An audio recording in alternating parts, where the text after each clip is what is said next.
Vancouver shit now. Facts. All right, gentlemen.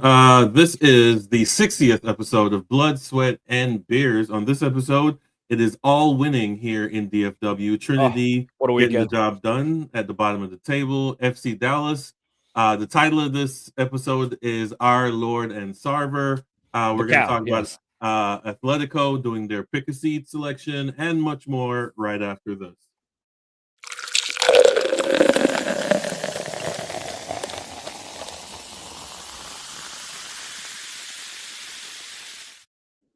All right, let's also not forget to mention that not only did the boys win, the gals won, the little guys won down at North Texas, and the unified team picked up a win Saturday night. Lots of 3-pointers around town.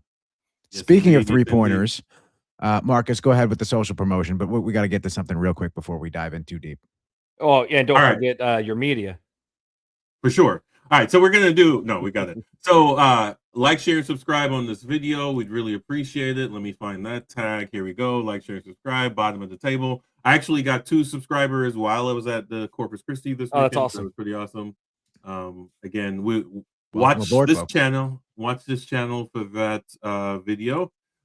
This episode is up right now. This will be posted on a Tuesday. It's up on Monday. So go ahead and watch this interview with Peter from Southsiders. This episode will be up for listening.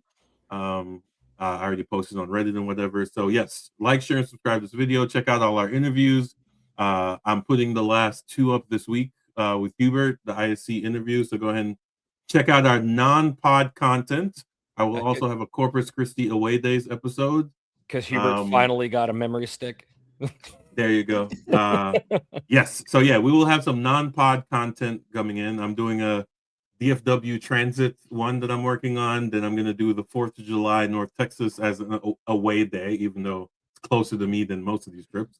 And then we will do more trips later. And Dennis is lucky enough to be going to a World Cup game, so I expect some content from him. But before we jump in, Dennis has some news. What do you got?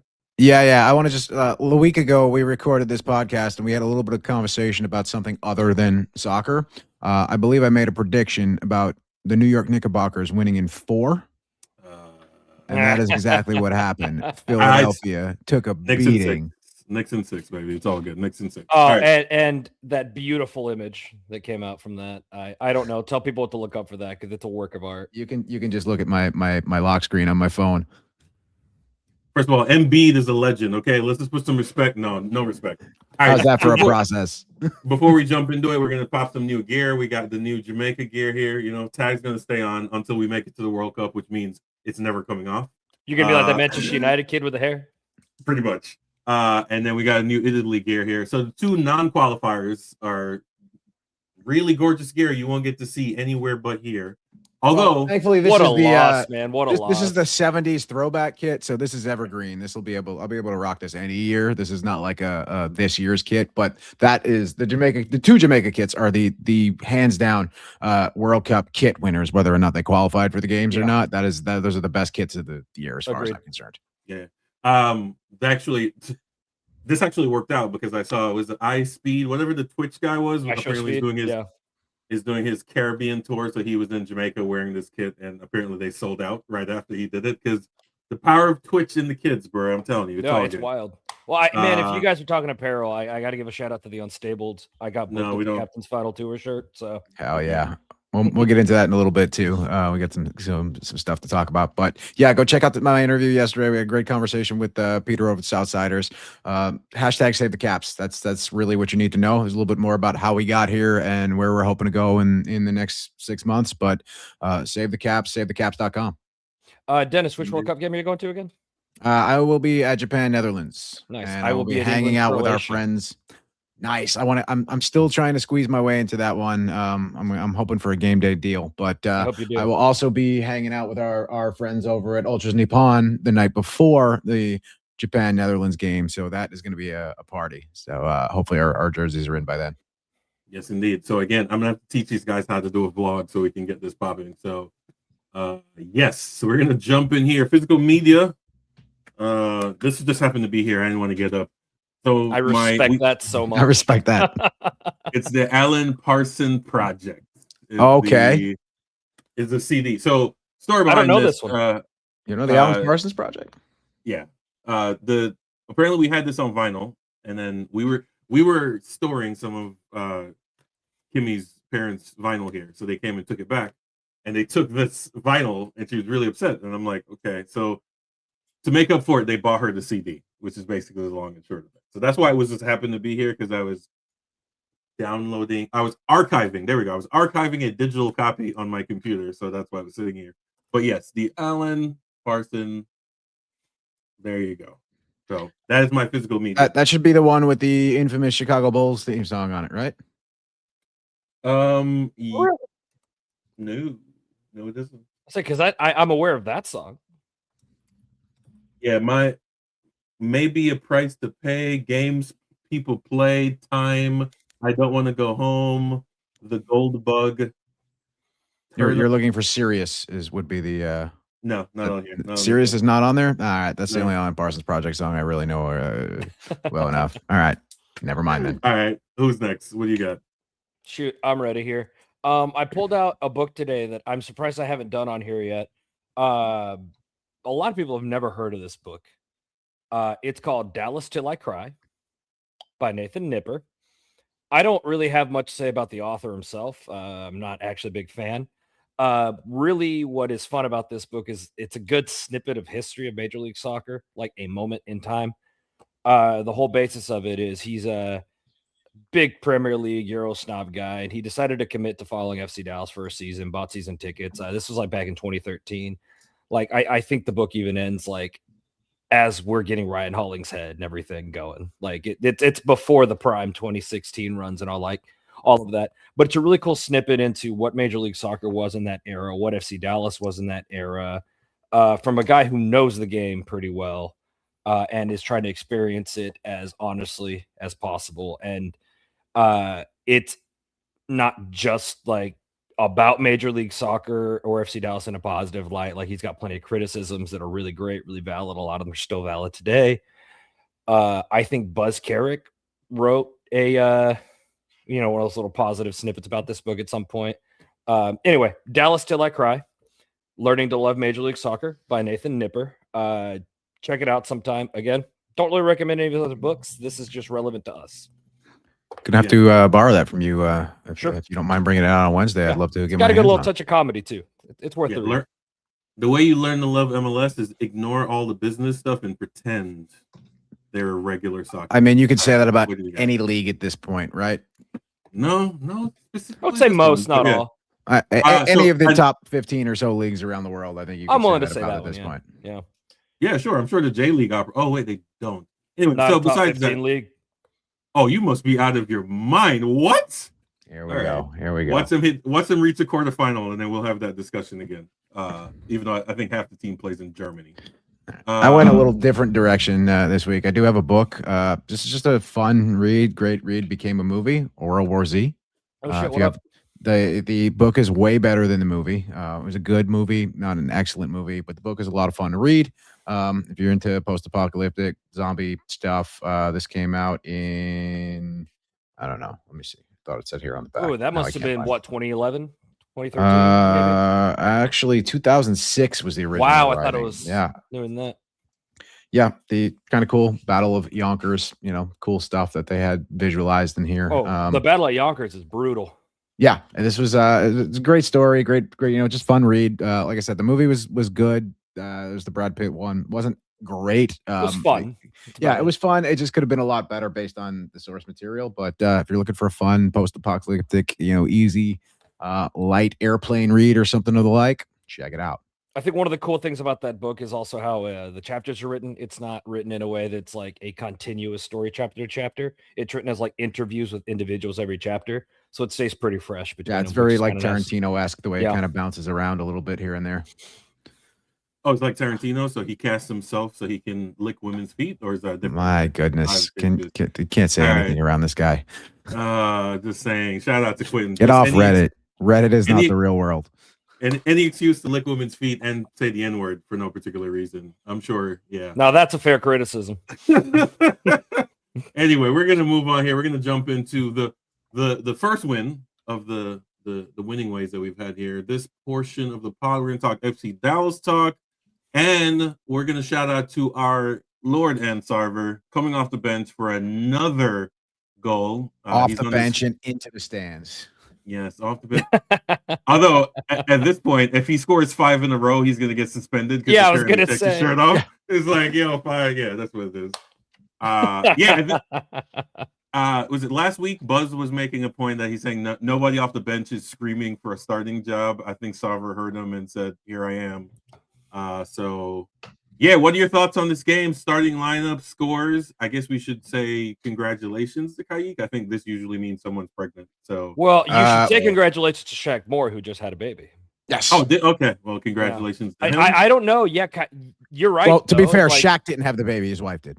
Fair enough. Yeah, but no, you're right. He went out of his way for the celebration. I don't know if that was for Shaq Moore, or if we're getting an announcement soon. I don't know. No, this is I actually maybe this is a spoiler, maybe this is breaking news. I don't know, but I saw Kaik and his young wife. Didn't they do the gender reveal at the stadium?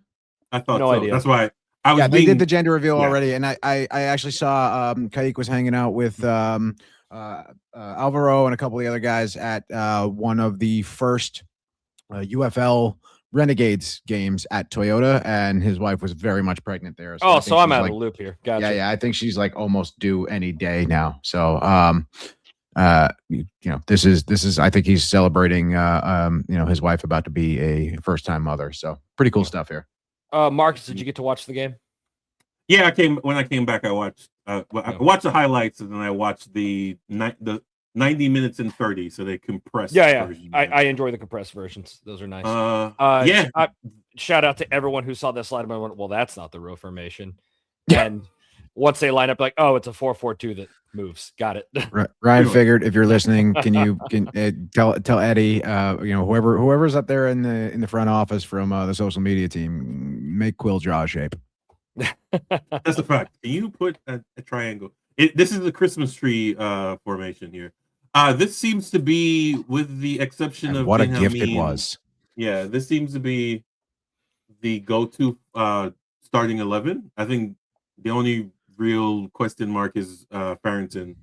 This seems to be what was the one.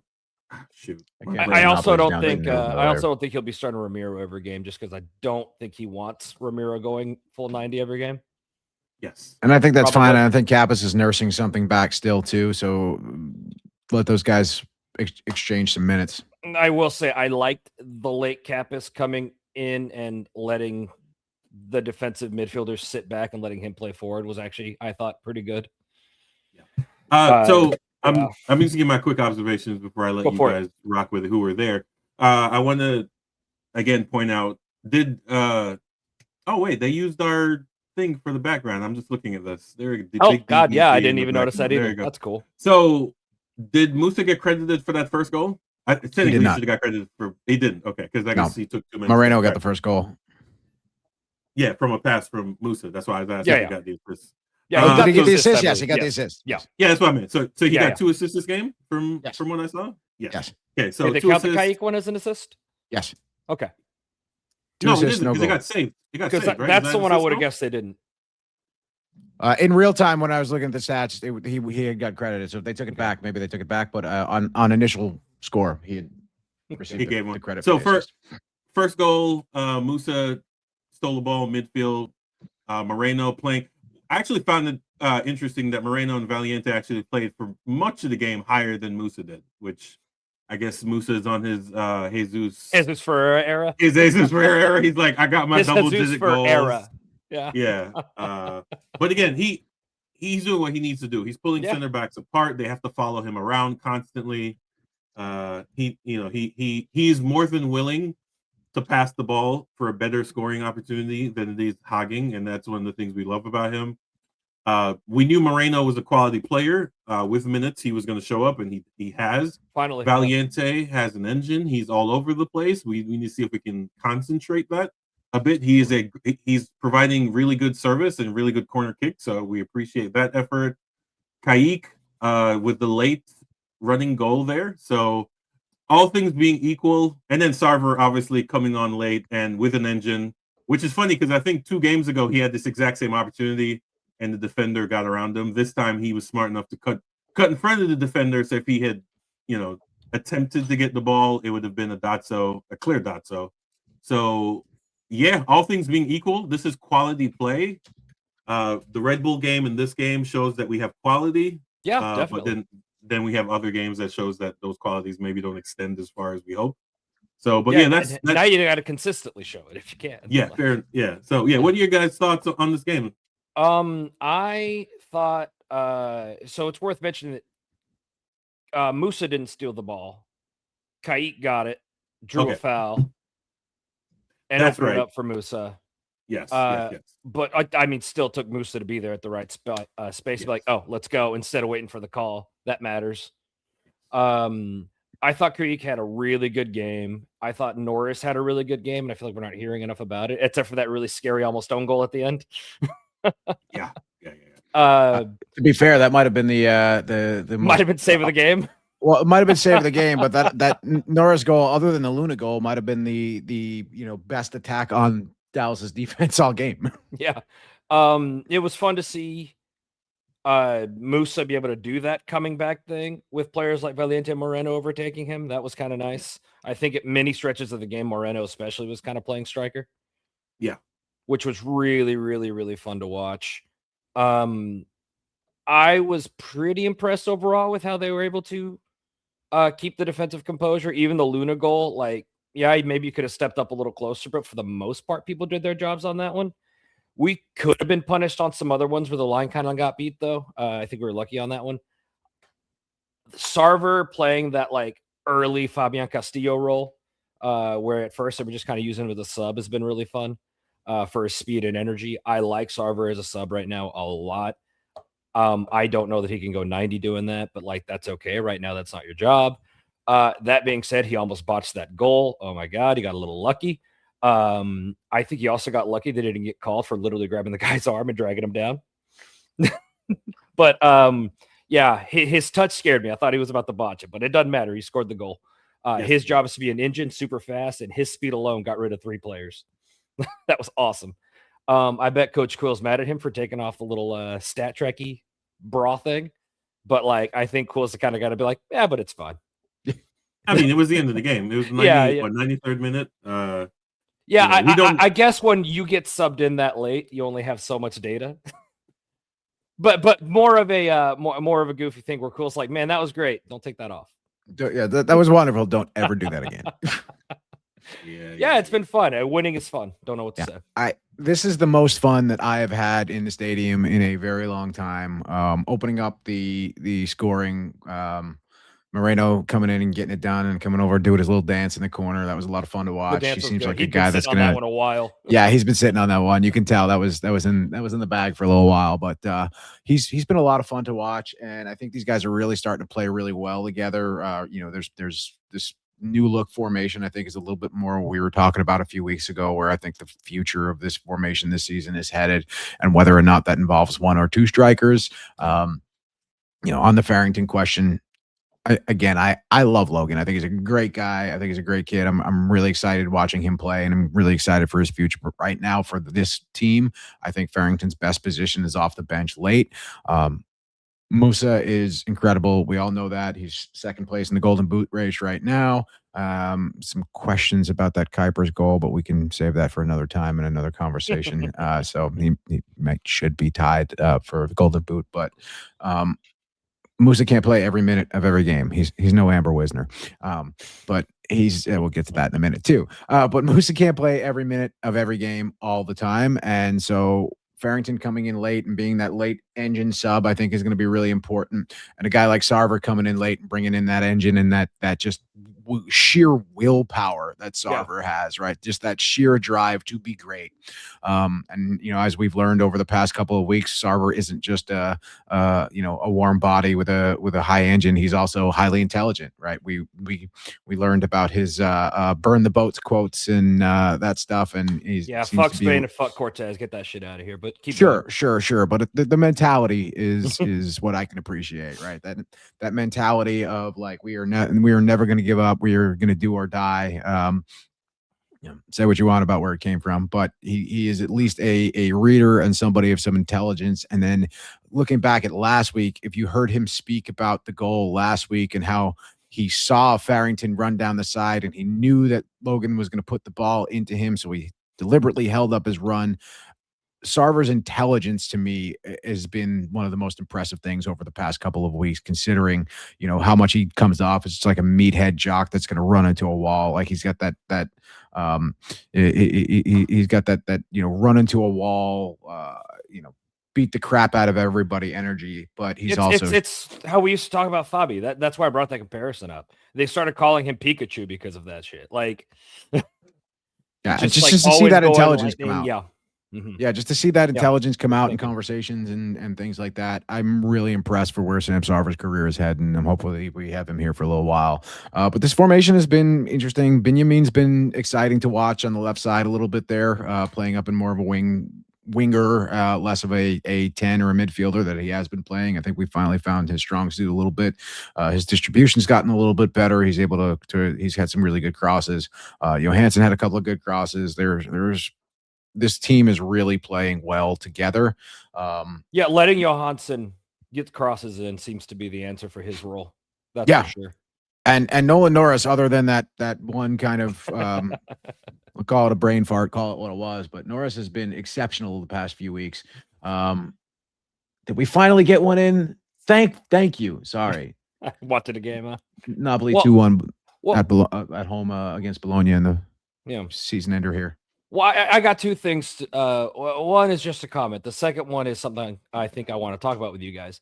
First, if you are a reader, Hernan Cortez never burned his boats. He scuffled them, so get that shit out of here once again. But moreover, how do you guys like the Ibiaga coming in to close out games role? I'm not mad at it. I think it's a good role for Uncle Ibby. It's a good role for a guy you pay $800,000. Never mind. That is my biggest concern about that. Yeah, that aside, he's been really good in it. It's been fun watching him, allowing him to go balls to the wall for like 20 minutes, which has been fun. Hey, when you hit 4 balls to the wall for 30 minutes is about all I'll take that. Yeah, the salary is the problem, obviously. But sure. Just, as far as the player that you've got, because you can't do anything about the salary. We're not exactly struggling up against the cap here either. It's not like, but that's been nice, right? It's been nice. If we were struggling up against the cap, it might be something to worry about. But we still technically could, cancel Moreno's loan and open up a DP spot tomorrow if we really wanted to, right? So I mean, it's a wait and see. But for the pieces you've got, I think it's been a really cool use of him. I do think at this point it's like they've erased Lawless Abubakar basically. Frankly, I don't think Lawless rates compared to the guys you've got in front of him right now. And, at least with Ibby, like, say what you will about Ibby and his speed and all that, but like that dude wins every aerial duel, right? Yeah.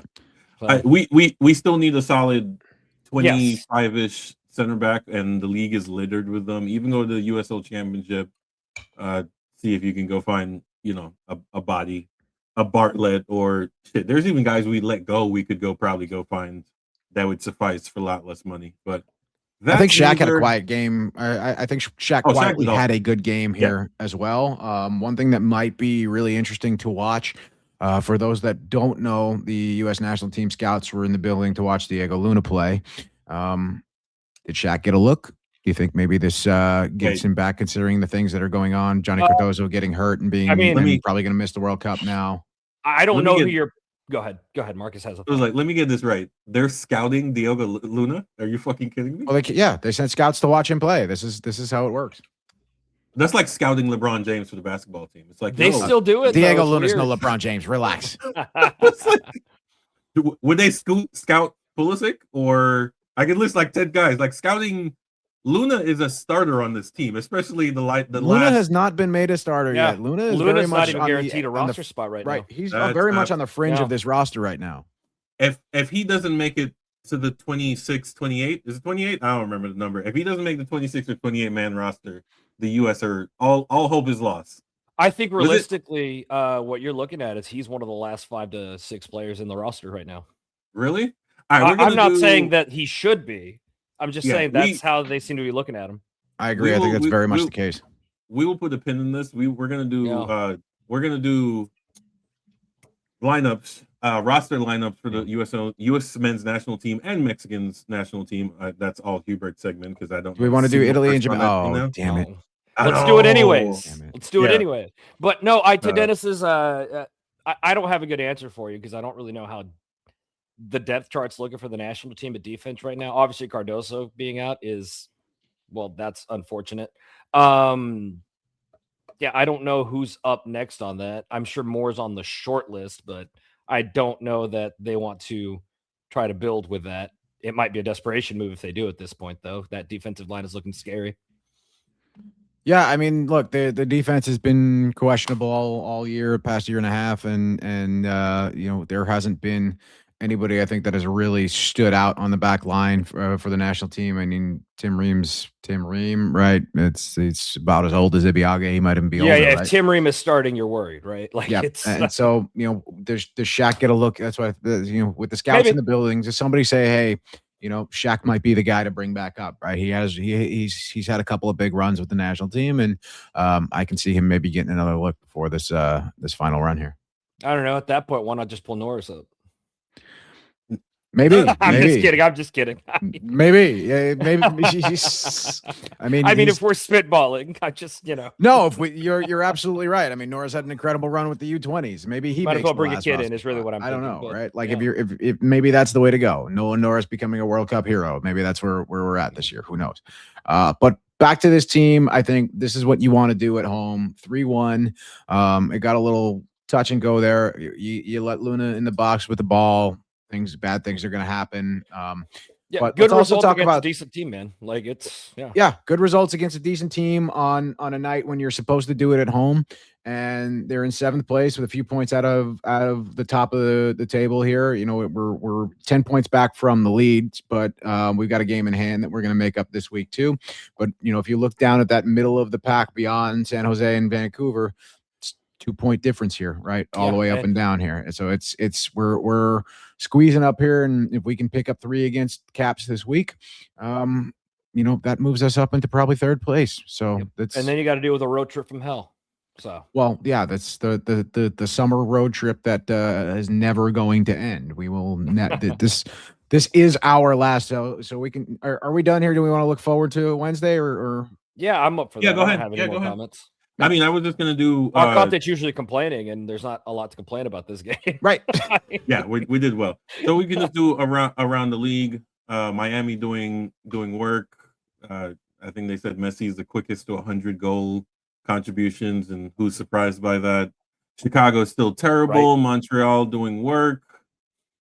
Where's San by Jose? The way, how upset are you losing to Montreal? I guess Montreal's not as bad as last year, but that is not a good team. That's not great. The East is terrible. How about as bad as Houston is losing to as bad as Houston looks, they put a beating on LA.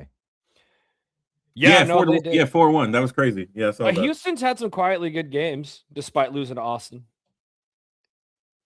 Sure, I'm not going to give any more credit than that, but yeah, that's fine. That's fine. They just haven't looked good, but you know, considering LA is, you know, doing LA things, and they've got Sun and they've got Boanga, and they've had a great but yeah, looking ahead. I know we moved on already, but real quick, that I did want to shout out and mention real quick the save at the end in the 90 whatever minute that Colodi saved towards the end of that game. Go back and watch that. That's been posted in a few places. Hasn't really been talked about enough. Yeah, that's the Logan own goal, right? Yeah, exactly. Bro, that's a crazy save. Nolan. Yeah. Yeah, I do the same thing. But yeah, it's I do the same thing all the time. We all do it. It's a fan base problem. Yeah. But no, it was a great save. But looking ahead this week, we got the Caps coming to town on Wednesday. This will be our final home game before the World Cup break and the construction changeover. So final game at Toyota Stadium until September. We were going to be partying over at Rollertown beforehand. We were going to be marching over. It sounds like we have some Apple TV folks that have been interested in coming over to check out and film the march. So if that's something you're interested in being a part of, we'd love to have you there.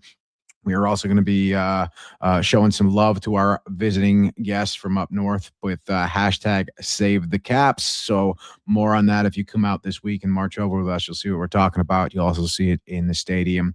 I am excited for this one. This is a rematch with the team that kicked us out of the playoffs last year. I think Vancouver is a very, very good squad, but I think the time is right. If we were going to strike, this is the time. Did I hear right that Mueller is listed as questionable currently? I did hear that. I don't know if that's going to be the same in 2 days, but that is correct. I don't think that makes or breaks that team, but not at all. Not at all. Noting. Right. But Berhalter is more of my concern than anything else. Well, I was telling people this week, hey man, if you're not going to that game, try to sell your tickets. Tell Muller's coming to town, but now he's questionable. That might not work. Yeah, that's fine. We don't need any more opposing fans taking over our stadium. We don't need any of that. It's bad enough we're gonna have to convince Riedmeier not to wear a Mueller jersey. Oh, it's easy to root for a team that has no competitors. Sure. That's funny. I like that. No disrespect. I love Bayern Munich, but come on, man. It's a good club. That's all I got. A lot can be said about a lot of leagues in the world that maybe don't have any kind of parity. Sure, but we won't get into that because Marcus is going to take up the opposite position no matter what I say today. I mean, he's agreeing with you about the FC Dallas game. No, Byron, I will agree with you with Byron. They are the German. Well, they were anyway. Back when we were loving Germany, they are the German national team. And if you're any good and you're on any other team in Germany, they're just going to go by you. I'm completely okay with that. Snatch you up on that one, yeah. Absolutely factual. Now, that being said, there have been many of times that they should have lost, but Gladbach or they choked last minute. I mean, speaking of choking, you're a Napoli fan. You should know better. Anyway, so we're going to move on here to... Wait. So if we're talking German soccer, I give a shout out to Pavel Pardo, one of the only CONCACAF players to win the German league. How did Napoli just catch a stray? What was that all about? No idea. I mean, they can't catch a break and win the league or anything. So I guess. Oh wow! Right. Check that out. I'm on the front of the official FC Dallas Instagram post. Look at that. Is it because of the hands? It very much is because of the hands. The hands are incredible. The hands are incredible. Oh my god! Is it Trinity time? It is Trinity time. Because we got to get this shit in because this season's almost over. All right, so we're going to talk about the last 2 games here with Dallas Trinity. They're playing the bottom dwellers, and they need to win to get in, or they need Spokane to lose. But we'll talk about that here when we talk about the table and the last game of the season.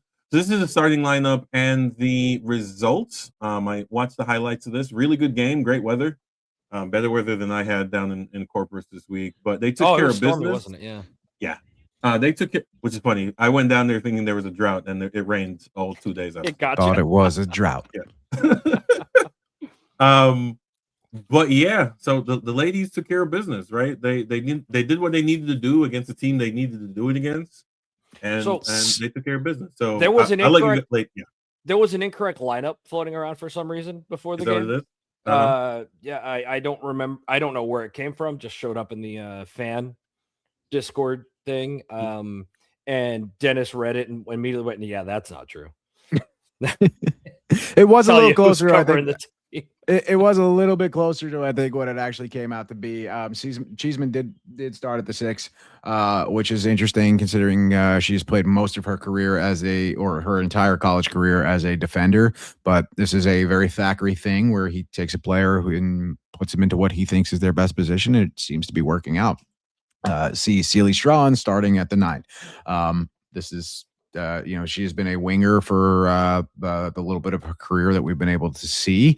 But she's a young player, and we've been able to move her around and see where she does best. And it looks like she's turning into a pure striker. So yeah, I was really pumped to see Strawn starting at the 9. This is, I think you pointed out, the 3rd start at the 9, right? Yes. Yeah, I'm liking that role. She brings an energy there that's fun, and we're begging for a 9 right now for some reason. So yeah, and goals coming from some outside the box places here, literally outside the box. Samar Guidry opening her career account. Flashbacks to last season, by the way. All these long distance goals that this team was scoring. Yeah, so Samar Guidry, first goal of her career up the right side. Lancaster got the assist on that. It was a great pass from Lancaster. But if you watch that play back, that really started with a distribution from Wisner in the midfield. Amber came out with a beautiful pass from the half point and from the center circle, pushed it up to Lancaster, who found Guidry open, and Guidry with a shot from downtown. Yeah, and don't bury the lead here too. 2nd minute goal. Fastest goal in club history. Yeah. Fastest goal in club history. I believe it was 1 minute and 27 seconds or 37 seconds. Something like that. Yeah, it was like a minute and a half. So beautiful distribution. 1 minute and 32 seconds. Fastest goal in club history. That's awesome. A lot of fun to watch. And then about 25 minutes later, lead doubled off a Cam Lancaster goal. So Killer Cam got the assist and the goal and put in work. She has been a lot of fun to watch. Her game is continuously improving too. And Strong got her first assist of the season on that one. So a lot of firsts as we get down the path here. And Lancaster, I believe, now leads the team with 4 goals. Yeesh. Not an incredible number, but no doomsday offense anymore. No doomsday offense this year. And I think Tampa was pretty much bottled up here the rest of the match. They did really well. They got some shots off at the end. Jilly Shimkin got a couple off late in the second half. Sid Nasello got a couple off, but McCamey stood tall. And McCamey is quietly having an incredible season. I don't think enough is being said about that across around town, because a lot of these have been, 1-0 matches with late goals or 2-1 matches with late goals. But I do think McCamey is having quietly an incredible season since she has joined. Do you know off the top of your head how many starts she's had? She never started before here. No, that's what I mean. Yeah. However many games we played since I just January. Don't remember exactly. She started every match. She started every match since she got here in January. This might be 10 by then. Yeah. Maybe that's why you're not hearing much about it, right? A lot of the record keepers 14. Really, 14 then she would be. Yeah, she didn't really get super challenged this game, but she handled every single thing the way she should have. So this would be her second clean sheet of the season. Yeah. 7 total for the club. Foster had 5 on the first half of the season. But McCamey's got 48 saves in 14 matches. That's not a number to sneeze at. Yeah, no, McCamey's been good. I think at minimum she does the basics well, and she's had some really good saves. Yeah, I think McCamey's great to have. Yeah, I think she's great, and I know we were questioning a little bit, and I'm a fan of Riley Foster. She's been doing really well at Halifax since she moved up there, but I do think that McCamey is an upgrade over Foster based on what we saw in the first half of the season. And McCamey's been a lot of fun to watch, considering she's got more. She came to this team with more hardware than starts, which is insane. She had an NWSL championship and an NWSL supporter shield under her belt. Never got a start, never got a professional minute, and has started every day since she got here. So I did get the opportunity to go out to practice last week and see the team in their final practice before they hit the road on Friday. Thursday practice over at Hockaday School. They nothing incredibly eye-opening other than Thackeray really has the team working. They've got a lot of distribution drills. They've got a lot of passing drills, and it's a lot of just trying to hone in on the details here. Indeed. Well, I don't remember what the stats were for this game. Was there any standout stats on that? You being the one that's actually doing these write-ups. Other than the notables of first that I mentioned, and then McCamey's save count, nothing incredibly new or updating here.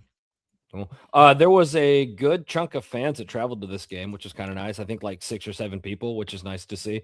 They shared a wonderful picture on Instagram, and there's a Tampa Bay guy behind them just mean mugging the camera, and it's hilarious. Indeed. One interesting stat that did come out. Now that I'm just looking back real quick, Dallas won 88% of its tackles. Yeah, that was the one I heard earlier. That's a big number. Crazy number. Yeah, 88% of tackles won. That's You don't normally have to twist anyone's arm for a nice sunny trip to Tampa Bay. Right. No complaints. Indeed.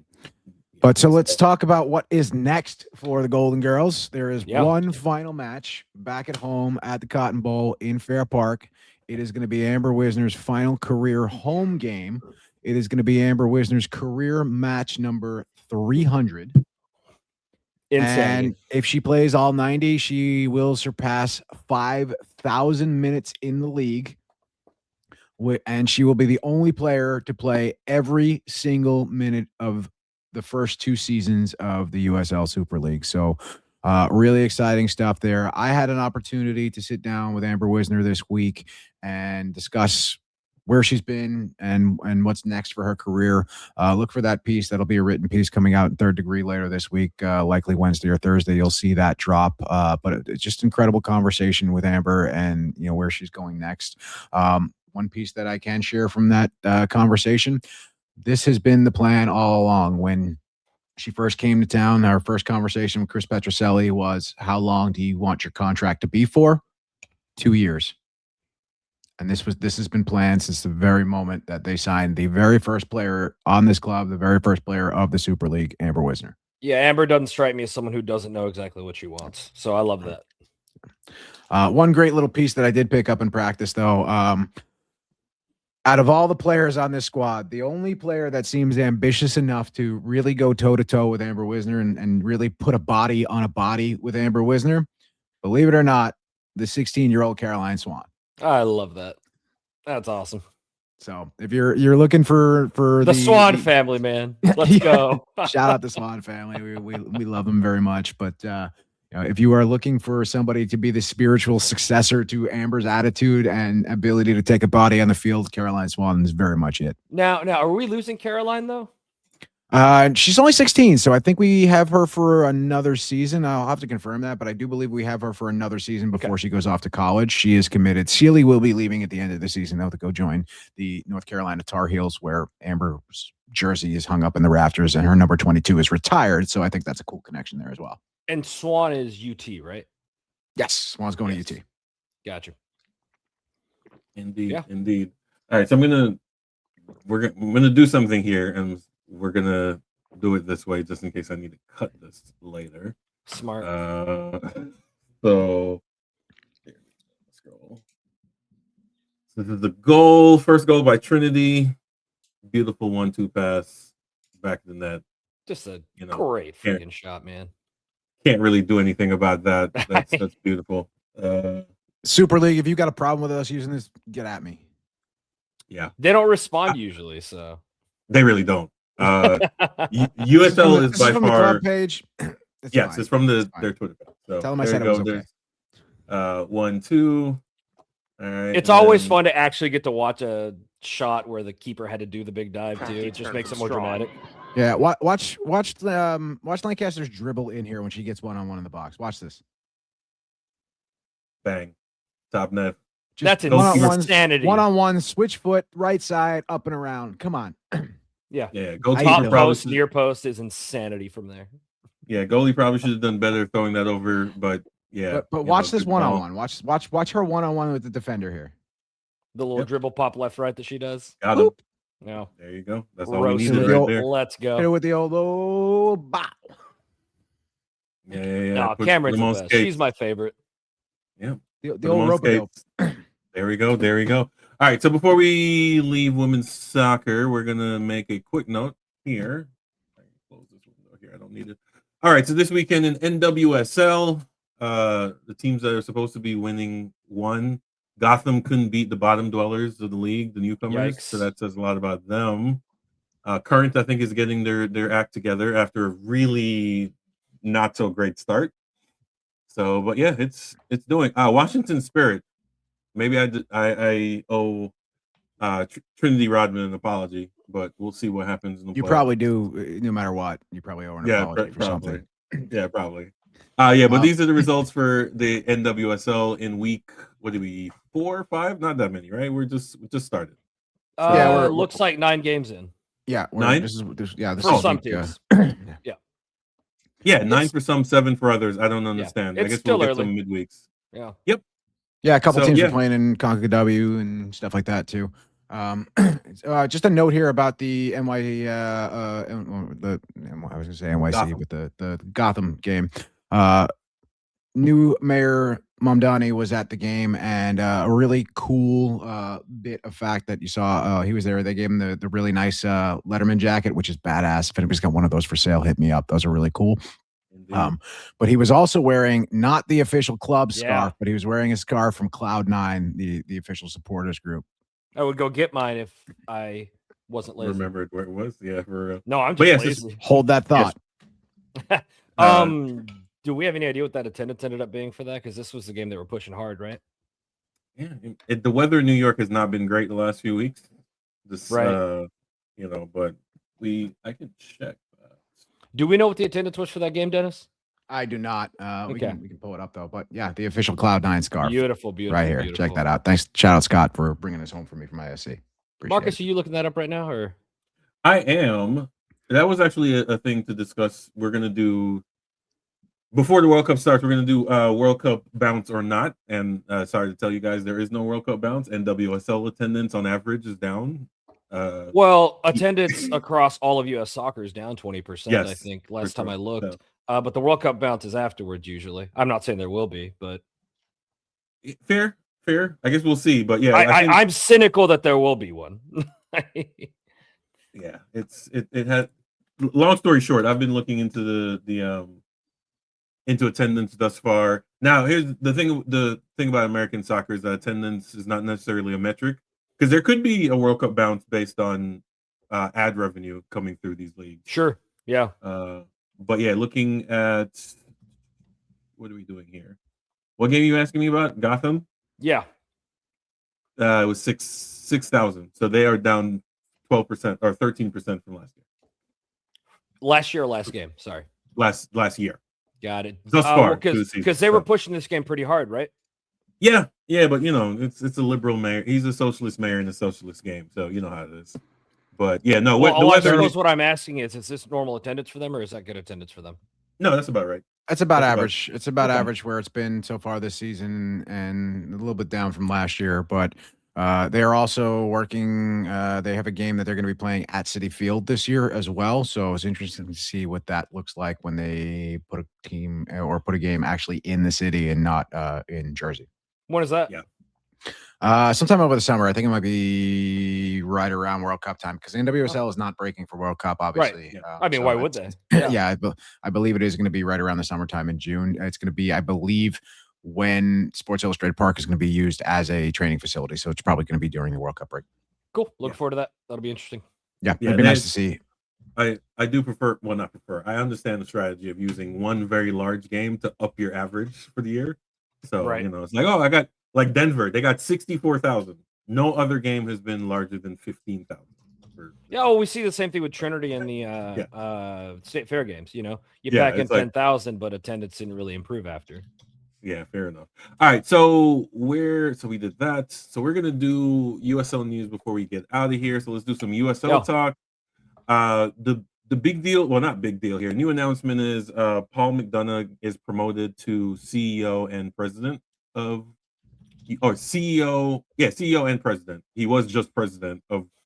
He was president and chief soccer officer. I hate when they create these positions. Right. And now he's CEO and president.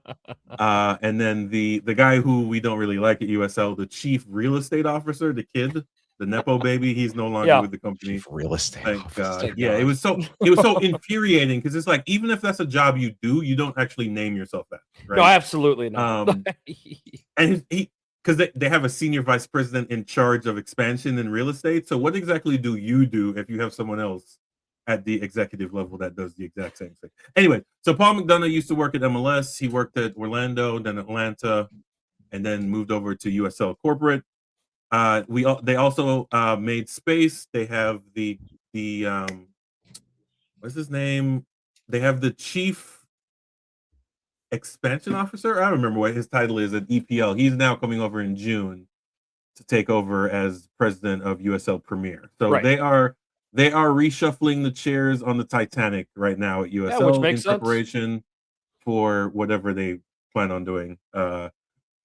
Good news, bad news. A bunch of teams have delayed their start till 2028 because they want the stadiums to be done. So I guess that's good news, so that they're not doing a Corpus Christi, which I will mention in my away days video, where I think they should have just waited a year and gotten that situated.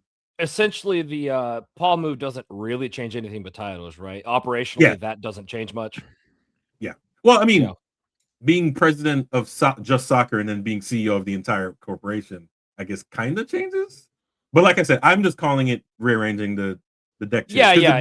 You're prepared. The big change here is that the board now includes the CEOs of the PE groups that invest. Mm-hmm. That's the big change. Like, the board is now Right. Not controlled, but now has to answer to these two gentlemen from Weatherford Capital and don't remember the other, Bell Tower. There you go, Bell Tower Capital. So yeah, that's the big thing. This is just an aside. Yeah. A soccer guy is finally in control of a soccer league. That's crazy, right? Who would have thought? We're gonna do. You got something to say, Dennis, before we move? No, you're good. All right, so this is the result from this. To choke to death over here. I don't know what's going on. I know allergies has been. Oh, it's been crazy. It's terrible. Terrible. So yeah, this week is a filler week. Or last week. This coming week is a USL Cup week, so they pushed a bunch of games back. Watch the USL Cup, guys. It's so much fun. Prinks tires. Yeah. Oh, we were also. Oh yeah. We also need to correct something. Sebastian got his first goal this week. Yes. There's another guy on the team called not Legit, but like something that sounds like Legit, which is why I got it wrong. I think it's Leggett or something. It's yeah, like Leggett. So yeah. Oh, that's awful. Yeah, it's crazy. It's yeah. So yeah, he finally got his first goal. It was actually a really good goal. Ball kind of just rolled to him at the top of the box, and you know, he still has the quality to put that away. Long story short, here he's on the worst team, well, second worst team in the league, and I don't know what they'll do. They have good. Yeah, fair enough. Well, no, he was in LA when they were good. Sure. What's crazy is that they have a kid from, was it Ajax? I mean, he was injured, which is why they sent him over here. Like they got a quality squad, but it's not coming together here. And then Jacksonville, they probably should have trained with the women's team and maybe something will rub off. I don't know, because the men's team here is absolutely terrible. But yeah, here it is. Tampa Bay is the only undefeated the men's team joined the league this year too? Yes, it's Brooklyn and Jacksonville that joined. So, and you can see the bottom I wasn't sure if Jacksonville men and women joined the leagues this year because I know Brooklyn was separate. Yeah. So, well, Jacksonville actually has the money. Brooklyn had the stagger. Jacksonville definitely has the bankroll to make it work. But yeah, these are the results. No real surprises here. I recommend going to a Brooklyn game, but never watching it on television, and we will harp on that till they fix that fucking problem. Terrible. A great place to watch a game in person, the worst place in the world to watch a game on TV. Yes. I have heard from our fans that have traveled to Brooklyn that they think it's a terrible place to watch a game. I have sentimental opinions about that, so I'll keep that to myself. Okay. That's the first place I ever saw a live soccer game. So sure. Yeah, that's the first time he ever kissed a girl under the bleachers. No, I'm just kidding. Under the boardwalk. Under the board. I mean, it's as best. It's as good a place as any. But yeah, so this is the results for USL Championship, and then like I said, next week is USL Cup. Let me move over. This is the table for USL 1 again. They have not responded to my email about them giving me a fucking graphic. I've never heard of Brinks Tires before this USL sponsorship, and I've been in the automotive business for 30 some odd years. Well, when you're a foreign company and you want to come in on the cheap, you pick a sports league that has enough reach. Oh, are they foreign? Enough to get. Yeah, that's probably why I've never heard of them. Yeah, where are they from? I don't want to tell you the wrong thing. You can look it up while I talk. Yeah, sure. I mean, I'm not worried about it right now.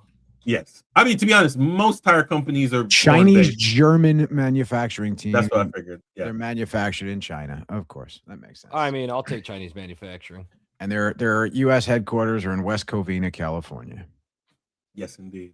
So this week in USL League 1, Fort Wayne, which is really weird. I guess they anticipated their stadium actually being finished because they have 3 back-to-back games in an unfinished stadium. No. But attendance is not bad. They've gotten about 3,000 people in each game. So once it's finished, now after this run of 4 games at home, they don't play again at home for like 4 weeks. What is what is their actual capacity right now with the unfinished 92? stadium? Oh, no one announced it. They just sell 4,000. They just say 4,000. So yeah, okay. Yeah, 9,200 is the full capacity, so you can't get full capacity. So they just picked the number. Right. I was just curious if they'd released that number or not. Yeah. I'm assuming their average is just whatever season tickets are. So whoever the season ticket base, because those are the people you can't piss off, right? And all the single seats, you can be like, well, we'll just move you.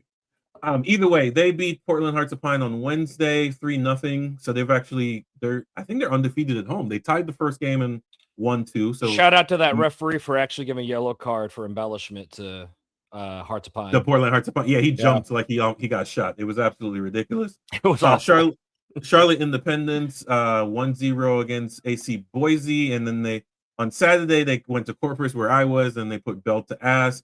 It was one of the most infuriating soccer matches I've ever seen, not because of the football lines, which were annoying, but the Corpus is a terrible team. And yeah, the second goal, I wish I could actually play. The second goal, the goalkeeper comes out, clears the ball, right? So he's way out of his line. None of the defenders run to the goal line, which is what you're supposed to do when your goalkeeper is way beyond. They all stop at the top of the box, turn around, and look as a Charlotte player from half field chips everybody into the back of the net. And I'm sitting here like, wait, no one is going. Okay, cool. The coach for Corpus is a really good coach. He won with Colorado Hailstorm. He was a professional player. Like, he's really good. Oh, like the Hailstorm that won like a couple of seasons ago? Yes, they won and then they were done. I actually think Corpus will be the worst team in the league and then they'll be done. So maybe he's bad luck. Or maybe he needs to go into an established team and not an expansion team because he has terrible luck with them. Yeah, maybe don't know how to manage that level or something. I don't know. Yeah, fair enough. And then AV Alta, Forward Madison, who doesn't have a home game for another month because of their shiny green turf. But yeah, all things being equal, everybody who needs to win is winning. Knoxville was the double last year, and Spokane has gone to the final in the 2 of their 2 years of existing. So the teams that are supposed to be winning are winning. Boise is getting better. Yeah, Boise is kicking ass. And by the way, I saw this rant happen on the USL subreddit. Give them their flair, man. Yes, that's true. A couple of new teams don't have flair. They deserve the flair. They do. Yeah, AC. If we can get more expansion teams like Hearts of Pine and AC Boise, I think this league, and even Fort Wayne, notwithstanding the weather delay on the stadium construction. Sure. If we can get more teams, but it wasn't your fault. Yeah. Yeah. If we can get more teams like them and less teams like Westchester and Corpus, I think that would probably expand. That would be much better from the league. Yeah, definitely. As far as I'm concerned. We still have 2 more stadium openings. Not Greenville's new stadium is delayed till I think July, and Corpus, we'll talk about that later. Anyway, so that is USL talk.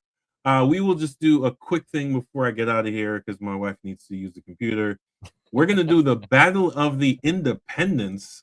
So these are all the MLS Next Pro crests, and I just want your quick opinions on these before we get out of here. Didn't we talk about these last week? Am I crazy?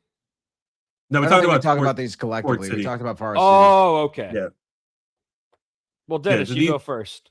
I think Carolina Core is the clear winner here. And I kind of almost think they're in order of like, I mean, maybe swap Chattanooga and Connecticut, but I think they're almost in order here of like best to worst. That Armada crest looks like it was done in AI, is like a fake Football Manager create a club crest as the AC Grand Rapids one too looks very much like a FIFA create a club crest. Forest City, we talked about this last week. It's interesting, but the shape is weird and the font is weird, and the island is not a crest. That's just a word mark. That's not a crest. But I think Carolina is the coolest and cleanest and most exciting here. Yeah, obviously we've shit on Grand Rapids enough times now. The Armada crest, I'm not a fan of it, but I also think it very much screams like 90s crests, like the MLS 1.0 crests. Yeah. But anyway, if I'm ranking them, I think I put Chattanooga 1 and Carolina at maybe 3. Connecticut and Carolina could be back and forth for me. And then I put Forest City. Forest City could go up for me, depending on how they use it. I think it looks good. It just doesn't scream soccer to me. That being said, it is different for a crest, which like it might make it stand out later because the top 3 that I rank there are all circle crests, and that's super boring.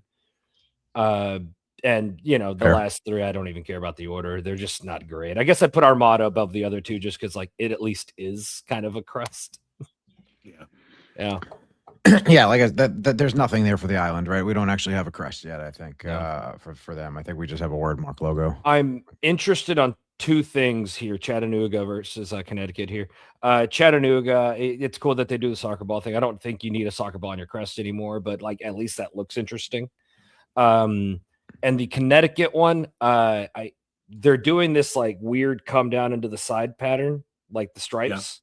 That reminds me a lot of like what Chivas used to do a long time ago. Only Chivas did it the other way, where it emulated like a goat's horns. There's some fun stuff you can do with that pattern. Like, see what they end up doing with that long term.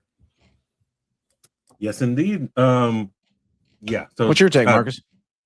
Well, I mean, obviously, I'm gonna go with. Can't bring the question and not give us an opinion. I mean, he can. He can. About to. No, we can't. So I go for the original.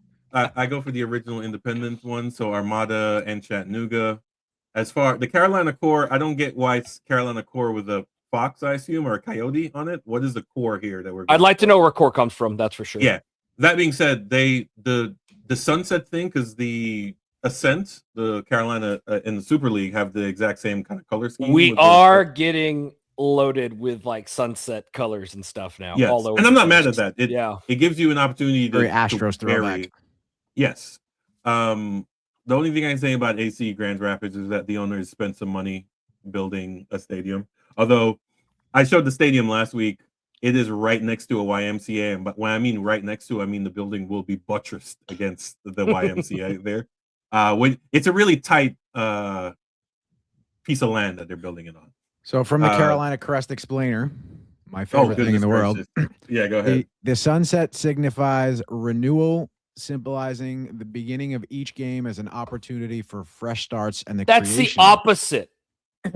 Sunsets are not renewal. Sorry, literary criticism here. The mount. I'm just reading the crest. Don't bite my fucking head off here. I'll kill you, Dennis. Do better.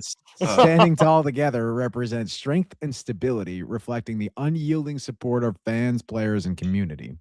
The red fox, the focal point of the logo, embodies the spirit of competition. This clever and adaptable predator thrives in the core's diverse landscapes, both urban and suburban, making it the perfect emblem for Carolina Core FC. Then why didn't this call it Carolina Foxes? What's the core part? Yeah, I wonder where core comes from. I'm That's curious. what I'm trying to get. It's like it sounds cool. I think the region they play in is known as the core region. I think. Okay, so very Kernersville, that triangle up there, the High Point Kernersville triangle area that they play in outside of like Winston-Salem. It's like Northwest Arkansas. You see NWA, you don't think Northwest Arkansas, but they do locally. Okay. I don't think it. When I hear NWA, I don't think Northwest Arkansas. Yeah, you're not from Northwest Arkansas. I'm just kidding. Yeah. But to go a little deeper, like while we're here, the teal reflects the beauty of the. I don't even see teal on this crest. The teal represents the beauty of the Blue Ridge Mountains. The green represents the lush trees and natural surroundings. Yellow and orange are inspired by the breathtaking Carolina sunsets.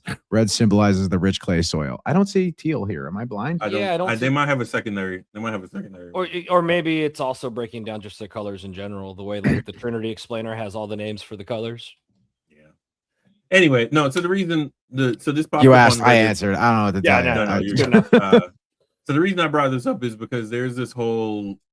Because technically there's actually one missing from here, which is Golden City FC, which whatever. It's the opposite of Forest City, right? Is that the one? Yeah, it's the Golden Shower FC, which is basically going to be there now. So the reason I brought this up is that there's this with PE going into MLS Next Pro, and a bunch of people are like, yeah, MLS does it right. Connecticut United, established in 2024, did not start playing till this year and will not get their stadium built. So they signed a deal with a baseball stadium to play for the next 3 years, which sounds like something a USL team would do.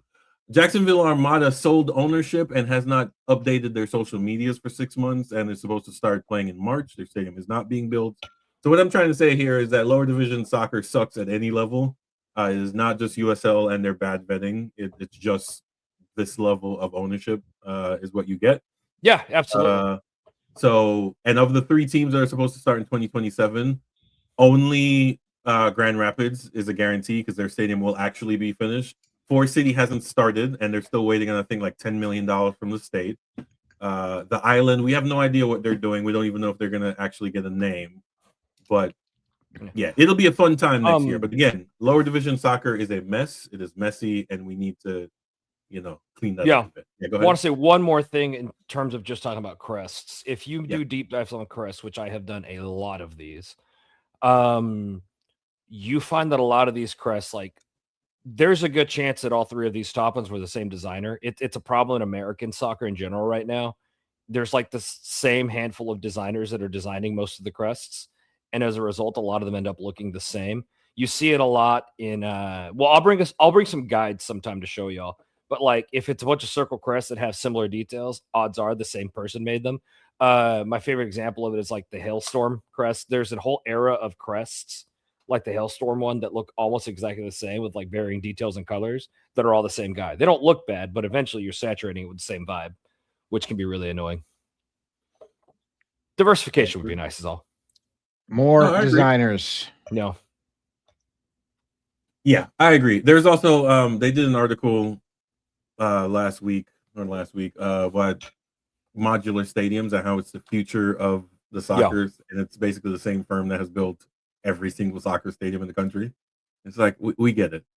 Yeah, it's a niche. It's a niche. I'm sure there's probably only a handful of companies can build an NFL stadium, right? Because they only get built every like decade or so. So you gotta, even though I think now they're currently building 3, right? NFL stadiums, Buffalo, Cleveland, and is Vegas is done?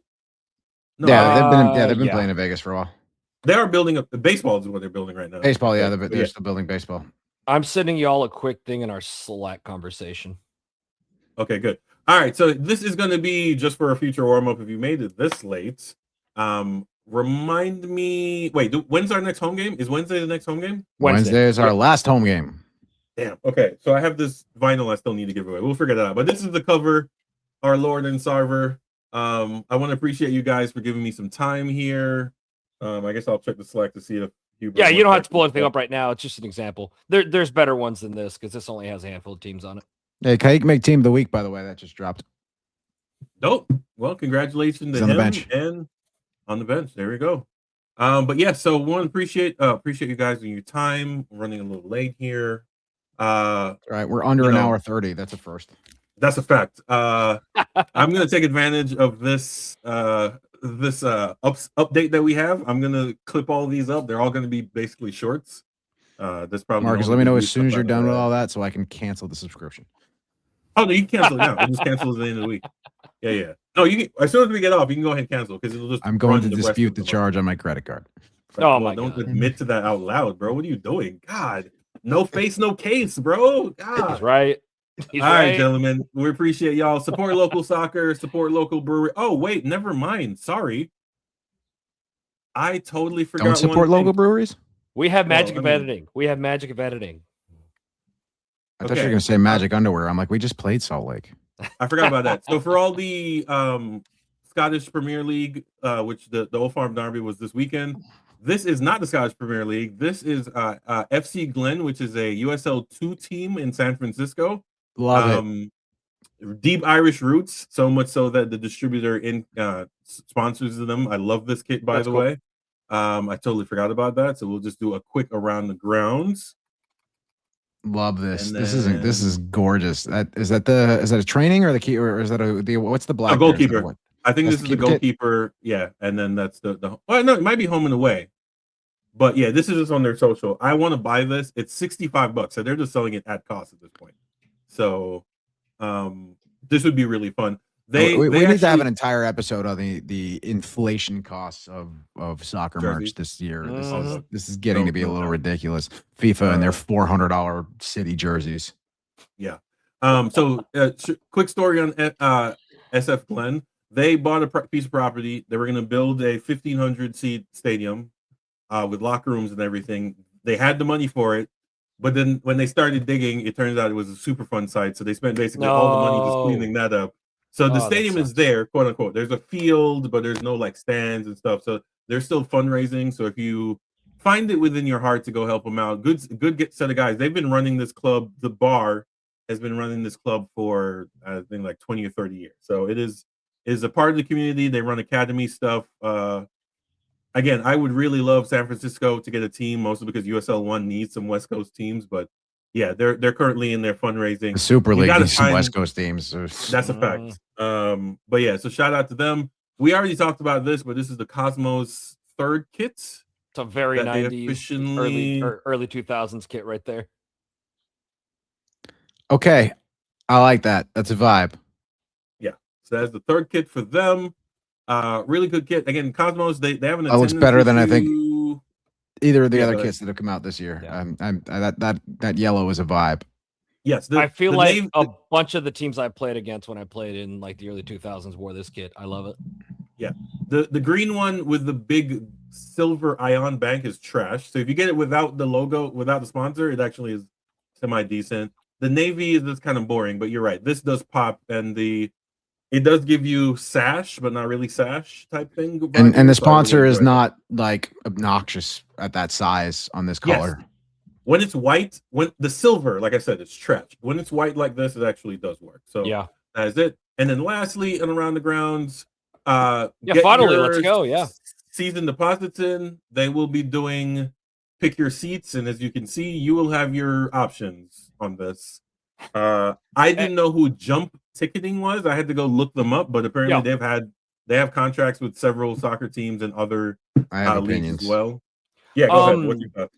No, we don't need to get into them here. I just the entire concept of AI-based ticketing sounds fugazi. Is that what they said? No, sorry, go ahead. Yeah, the 1836 Club or what? I can't remember what it was called. The deposits for that, or sorry, the fees to join that counted as your deposit, right? If I remember correctly. Yes. Gotcha. Yeah. So if you already signed up for that, there you go. You've already got that covered. So. Yep, and it's $25 to get your deposit in. I don't know if they're going to announce the whole thing isn't that much. Like if you want to have season tickets and try to go to it, do it. Yeah.